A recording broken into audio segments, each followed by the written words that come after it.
Ang lahat ay nagsisimula sa maliliit na bagay, nagsisimula sa abang kalagayan. Subalit, hindi dapat natatapos doon. Kinakailangang umunlad, lumago, at mamunga.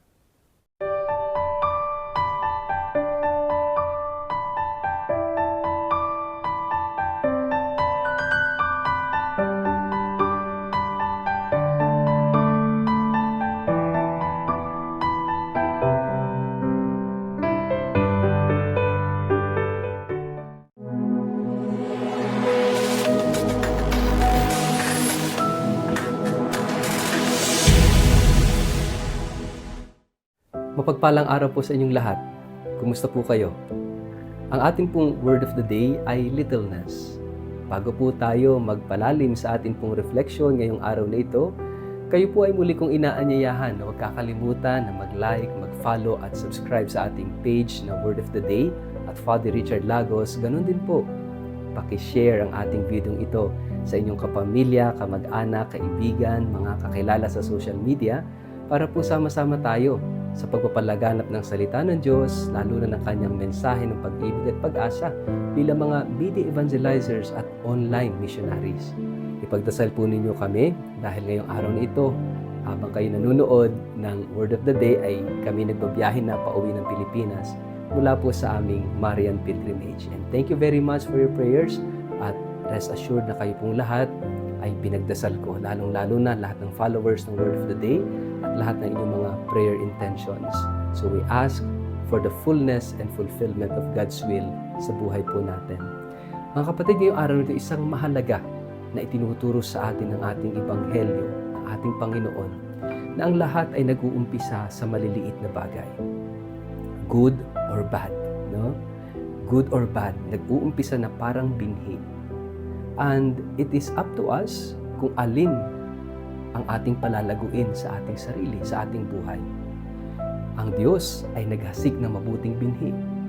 Ang binhi ng pag-asa, ang binhi ng pananampalataya, ang binhi ng pag-ibig ay ipinunla sa atin ng Diyos. At inaasahan ng Diyos na ang binhing ito, ang mga butil na ito, ay ating aalagaan, ating palalakihin, palalaguin, payayabungin, and of course, pamumungahin.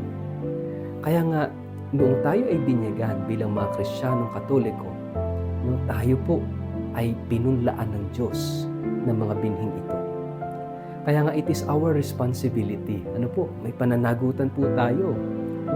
Tayong lahat, kinakailangan we become responsible for taking care of these seeds, itong mga binhing ito. At sa ating paglago bilang tao, sa ating pagtanda, sana hindi lang tayo tumatanda sa edad, hindi lang nadadagdagan taon yung ating mga edad, kundi tayo rin, we mature and we grow in faith, in hope, and in love. Nakakalungkot kapag tayo ay tumatanda, sabi nga nila, tumatandang paurong, no? Kung kailan tumanda, no, doon sumasama yung ugali, hindi na nagmamahal. Kung kailan tumanda, hindi na nagsisimba, hindi na marunong kumilala sa Diyos, no? Kung kailan tumanda, naging desperate, naging miserable ang buhay, nawala na ng pag-asa. It's tragic, no? Ibig sabihin, hindi natin lubos na inalagaan yung binhi na ibinigay at ipinunla sa atin ng Diyos. Always remember this, mga kapatid, no? Mahalaga yung ating buhay espiritual. At magandang tingnan natin, ano ba yung mga pamamaraan, ano ba ang dapat nating gawin para yung binhi na ito na ipinunla sa atin ay maingatan at mapalago natin. Kaya nga ibinigay sa atin, no, ang mga sakramento. Ibinigay sa atin ni Jesus yung mga sacraments for us to be nourished, no? Kaya nga ang salita ng Diyos nandito, ang salita ng Diyos ay ipinapahayag para tayo ay umunlad sa pananampalataya, pag-asa at pag-ibig. At iba't iba man ang pagdaanan natin sa buhay, no, tayo ay magiging matatag dahil sa matibay at matatag na pananampalataya. Kaya nga mga kapatid, magandang tinan po natin yan, yun bang kumusta tayo? Ano ba yung ginagawa natin para mapalago, no, itong mga binhi na ito na ipinunla sa atin?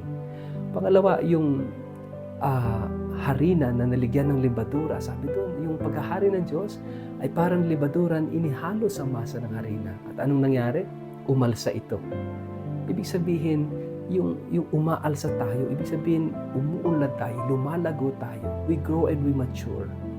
No? And lalabas tayo dun sa maliit na sisidlan at upang tayo ay mag-expand. Yung expansion na yon, yung paglaki na yon, no? Ibig sabihin mga kapatid, yung pamumunga.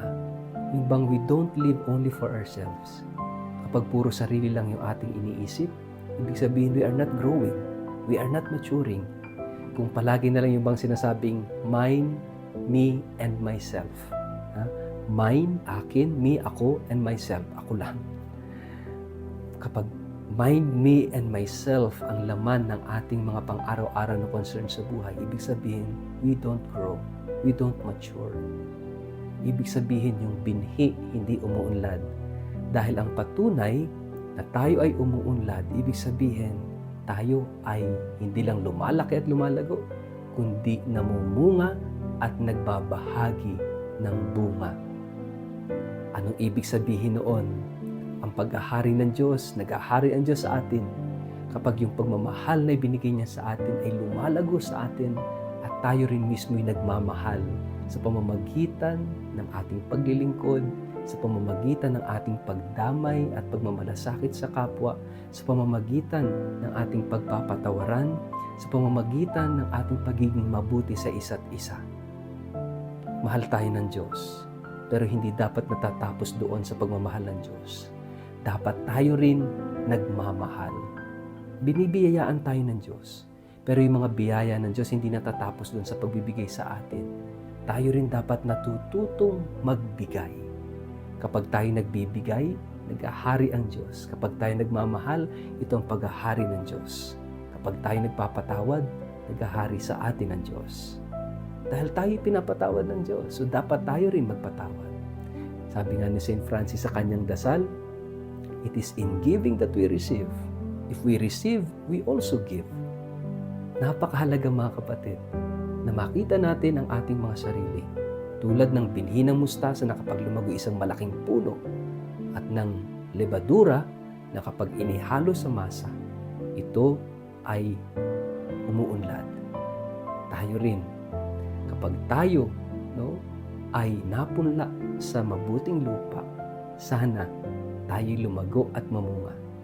At tulad ng isang masang nilagyan ng lebadura, ang lebadurang ito ay ang pagmamahal ng Diyos, ang pananampalataya natin sa Kanya, at yung pag-asang bunga ng Kanyang pag-ibig sa atin. Sana taon-taon lumalago at umuunlad sa ating pagkatao.